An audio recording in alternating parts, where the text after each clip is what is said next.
Art of War with Nick Cage. I'd never seen this one before. It's a Nick Cage film, obviously, like we said. Cross the Page recommended it. It's one of his favorite Nick Cage films. I didn't love it, but everyone's entitled to their own opinion. And we're gonna get into it. It's basically about an arms dealer, an illegal arms dealer.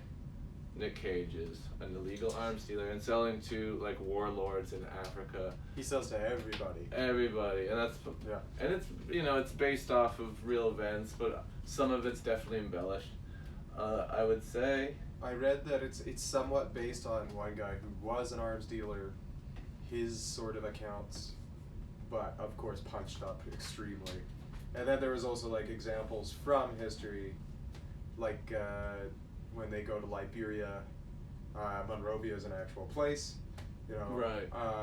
And the warlord that they base it off of, I think, is also like, there was a guy named General Butt Naked who is like a crazy warlord. Oh, I've heard children and stuff like that. Yeah, I've heard about that. Yeah. So there was like a lot of examples, and like the Cold War stuff was kind of cool. See the end of the Cold War. And, yeah, because this movie starts in like the 70s or whatever. Yeah. Or the 80s, I forget. Early 80s. Early 80s. Yeah. And yeah, I like the cinematography in this movie. I think it's good.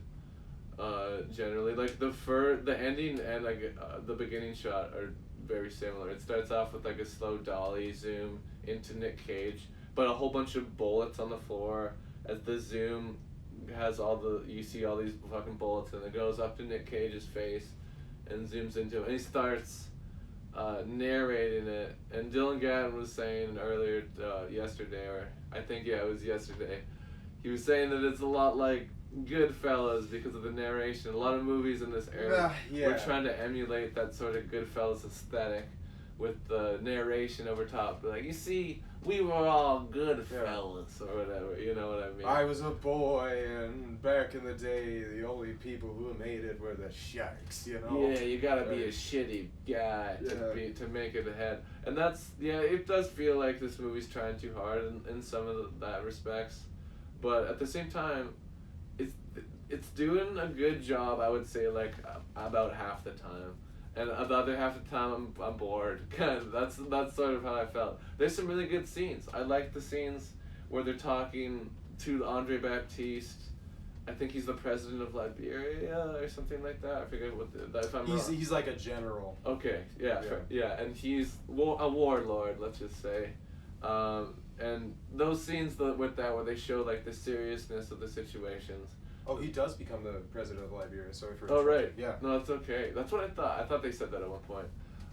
But yeah, it was interesting, those parts. But then there's parts you don't give a shit about, like Nick Cage talking to his woman, and I just didn't care about a lot of those scenes. Yeah, because like, well, the obviously it's like the material and everything, but like the wife character literally has nothing to do. Like, she's not explosive. Yeah. She's not, really, she doesn't even seem that like pissed off that he's an arms dealer. She's boring. Like, she's just kind of like, you shouldn't be doing that.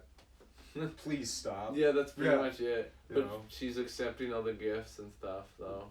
Well, not even necessarily that, because like you can do that in movies, like say like Scarface or whatever. Mm-hmm. But usually there's a performance to back that up, where it's just like, I can't believe you're an arms dealer, what the hell? Yeah, like the angry part, yeah. But there's no, like a big explosive performance or anything. And she's reserved, modern woman. Yeah, and Jared Leto's subplot with his drug addiction and everything, I found very boring. That's Jared Leto. I also am not particularly a big fan of him, so... That's Jared Leto. Okay, I didn't think that guy was that good either, and now I know who Jared Leto is, because I know he's the Joker in the Suicide Squad or whatever. But, a lot of people talking shit about Jared Leto, and that makes sense now, because I didn't love his performance either. In fact, the ending with him, spoiler alert, with him dying, I did not like the way they'd executed that at all, because it's just so obvious. At the same time, it's like, why would he do that though? Also, because like, clearly you're gonna die, Yeah. he's interfering with this arms deal, and he blows up a truck full of guns that they're supposed to sell to Liberia. What do you think's gonna happen? What do you think? You're gonna die. Like, don't, you're an idiot. But so that made me angry. Sort of that scene. Yeah, it was pretty pointless. Yeah. There's a lot of things that were just straight up pointless. It's just like, because look at what guns do. Yeah. He's trying to do the right thing because the guns were gonna. But like, even that though, like, wouldn't you have known that before going into that? Like, I know he's supposed to be sort of like a rough sort of character doing drugs and stuff, but wouldn't he still know that these guns are going to people who are going to use them Well, to kill there's no people? point to it if like the whole subplot is him doing drugs and struggling with addiction, but what kills him is the fact that he has a soft spot for kids, even though he had the pre-knowledge that most of the weapons him and his brother have already sold through their career have killed people, you know. So that's kind of. It's true. That's kind of how I felt, that the subplot was kind of useless in terms of like rounding it off like that. I think if anything, it probably should have ended with like him just rejecting being an arms dealer again and be like, "Look, man, I'm a chef now." You know, like Yeah, I agree. I got a girlfriend that I want to marry, you know, and it should have ended with Nick Cage more so like being on his own. Because I would have rather had seen the deterioration of his own family unit. Because I mean that's the real thing that's gonna get you, is not having a relationship with your kid or your wife anymore, right? No, so, and that's sort of the point they make at the end of the movie though too. yeah, but they do it so like it's just so like thrown away. And you then, know. and sort of forced like right at the end Yeah. too. But I don't know. I kind of like the ending though. I did kind of like it just because they do at least show that yes, this guy's just gonna get off and stuff because he's in this powerful position selling guns to all over in America, and so they show like how powerful he is, and that probably would happen. He probably would just get let out. Is it Ethan Hawke? Yeah. It's the cop. Jack Valentine. I like Ethan Hawke. I think he did a good job. Jack Valentine is his character's name. Yeah, which I thought was really funny. Mr. Valentine. But yeah, no, he's the one trying to get Nick Cage the whole movie. And there is cool bits in this movie that I haven't mentioned. Like, they show how good Nick Cage is at not getting caught. Like, they have... I like the scene where they show him painting the different name on the boat to try to get the authorities off the right track. Because they changed the name on the boat with the paint. They turned the flag sideways, but I feel like they would notice, like, that flag is sideways. Yeah, I thought that too. Yeah, that was the point. Like, we gotta make it look like we're from, I forget Denmark. what they said, from Denmark or something. Like, put this flag, we have Germany, put it this way or whatever. No, it's France. Oh, France, Yeah. sorry, yeah. I'm getting my flags mixed up, but that's okay. But yeah, I didn't hate this movie, but it wasn't great. It was overwhelmingly okay. Yeah, and we love Nick Cage here, me and Dylan. But this is a pretty reserved Nick Cage movie for his acting, which is good and bad depending on how you look at it. Because if you're going into a Nick Cage movie and you're wanting the freak out shit, which is usually what I want, this isn't the movie for you. It's very reserved, and realistic, I think, acting. But if you want crazy freak out Nick Cage, watch like Drive Angry, Wicker Man, Vampire's Kiss. Any of those are good freak out Nick Cage movies. But yeah. Yeah, no problem with Nick Cage in the movie at all. He's good in it. And he's trying.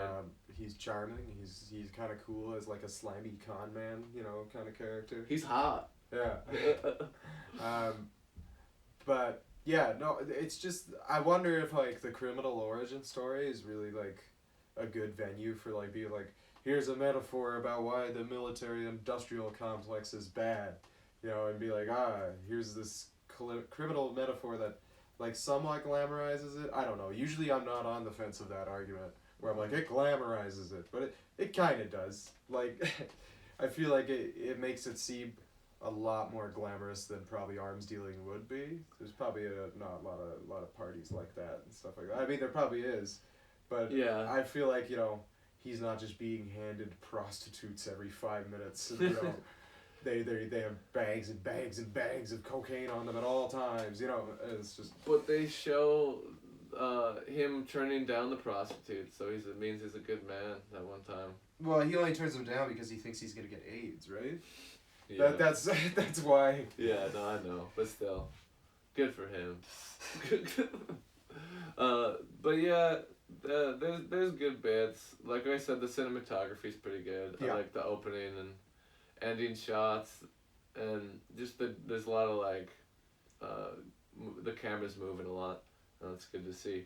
But I'm running out of shit to say. Why don't you put it up on Wikipedia? See if it was a 2005 movie, so it Way would have different. it would have had a box office and a proper box office and shit. Yeah, and kind of like the rash of like somewhat like not really anti-American, but like American criticism movies at post 9/11. You know, because there was Lord of War, and then you know a few other movies like that that were kind of. Budget $72.6 million, or no, sorry, $50 million. Box office was $72.6 million. So it made like 22 mil. That's not terrible, but I bet the studio wasn't super pleased. No, probably not. I mean, what other movies were coming out then? Like Chronicles of Narnia, Revenge of the Sith. 2005. Yeah. Yeah. I don't know. That was a big year for the movie. The movie. The movie. In general, the motion picture.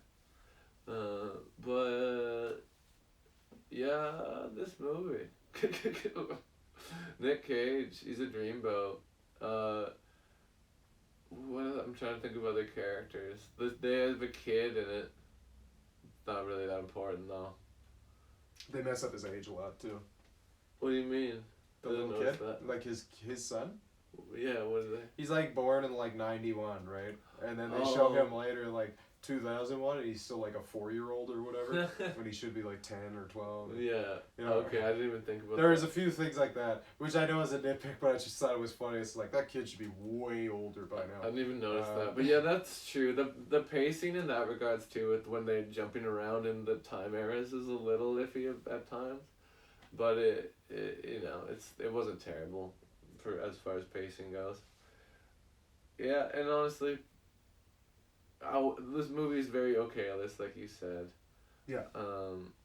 Lots of gun violence. It's rated R because it's pretty. There's some gruesome bits, but honestly, there's more boring bits than gruesome bits. I was actually surprised to see that it was rated R, but maybe that's because I'm just desensitized. It makes sense, I guess. But. Well, a mother and a kid get killed. That's probably Yeah. why. Oh, yeah. That's probably why. And it's pretty. And that scene is pretty graphic. And that's the scene where Jared Leto's like, "Oh, I can't take this anymore." Why? What am I doing?" But he's like, "This is bad." You know, yeah. Arms dealing gets people hurt. All of a sudden, yeah. So silly. But I'm really running out of stuff to say about it now. I would say so. You got anything else? Closing Closing remarks? remarks, really overwhelmingly okay. Nick Cage is good in it. And I would say I would say it's worth a watch, especially if you're say if you're like a student and you want to study like post 9/11 media or something like that. That's probably a good Yeah. thing to look at. It's got a few things that I think people would enjoy if they enjoy that kind of media content. That's true, and obviously there's like a lot of political commentary Yeah. and stuff. So if you're into that, maybe you'd like it. But yeah, very okay. The for one me. thing is it does seem a little bit cheap. What do you like- mean? Well, just because of the glamorization and everything, and it's just Mm. kind of a little bit maybe just too much focus on violence in the scenes with the violence. You know, That's I kind of know. what seems you a mean. little gratuitous. I don't know. I see what you're saying, sort of. It didn't bother me too much, but like I said, maybe I'm desensitized Yeah.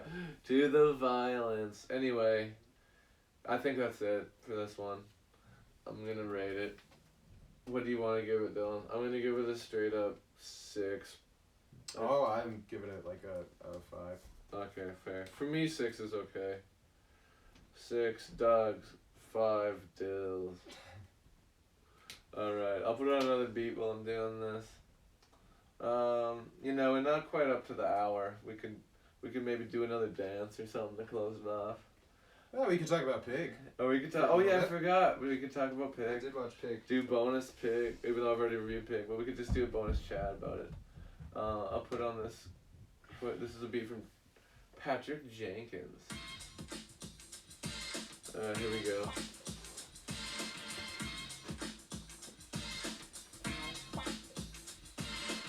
5 out of 10 deals, 6 out of 10 thugs.